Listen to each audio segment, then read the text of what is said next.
Hello అందరు బాగున్నారా? నేను ఎక్కడున్నానంటే మన బేతోలు గ్రామంలో ఉన్నటువంటి చెరువు దగ్గర ఉన్నాను. ఈ చెరువుకి చాలా ప్రసిద్ధిగా వచ్చినటువంటి పేరు ఉంది. గతంలో ఉన్నటువంటి ప్రీవియస్ 3 ఇయర్స్లో ఉండేటువంటి ఈ చెరువు ఎండిపోవడం అనేది జరిగింది.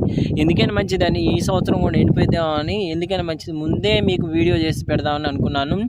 ఈ చెరువుకి ఒక చరిత్ర ఉన్నది. ఏముందంటే అక్కడ అదిగో కనిపిస్తున్నటువంటి ఆ గుట్ట, నరసింహస్వామి గుట్ట మిడిల్లో ఒక స్టోన్ ఉంటుంది. ఆ స్టోన్ కాడ నుంచి ఆ గుట్ట దగ్గరికి ఒక సొరంగం అనేది ఉండేది.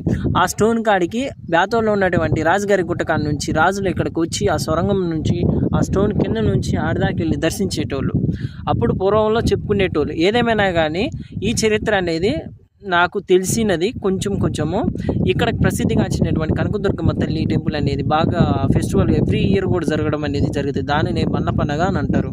ఏదేమైనా కానీ ఈ రిజర్వాయర్ చూడటం నాకు ఎంతో సంతోషంగా ఉంది. మీకు తెలిస్తే కామెంట్ చేయండి, లైక్ చేయండి అండ్ షేర్ చేయండి.